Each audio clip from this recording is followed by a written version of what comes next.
कत्तलीसाठी pickup गाडीतून नेत असताना राहुरी पोलीस पथकाने गाडीचा पाठलाग केला। आरोपींनी अंधाराचा फायदा घेऊन गाडी जागेवर सोडली आणि पसार झाला। पथकाने 4,30,000 रुपयांचा मुद्देमाल जप्त करून दोघा जणांवर गुन्हा दाखल केला। ही कारवाई आज दिनांक 3 फेब्रुवारी रोजी पहाटेच्या सुमारास राहुरी स्टेशन परिसरात करण्यात आली।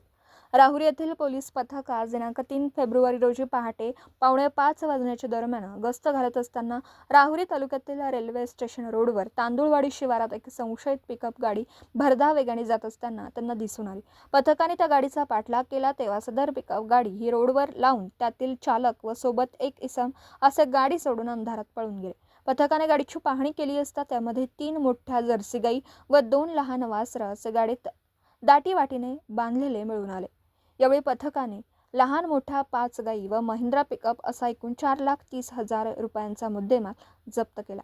सदरची कारवाई पोलीस निरीक्षक संजय ठेंगे यांच्या मार्गदर्शनाखाली सहाय्यक पोलीस निरीक्षक सुदाम शिरसाट, सहाय्यक फौजदार Tulshidas Gite, police head constable Vijay Navale, Sandeep Thange, police constable Jaydeep Bades, Nadeem Shaikh, चालक police head constable Shakur Sayyed आदी पोलीस पथकाने केली।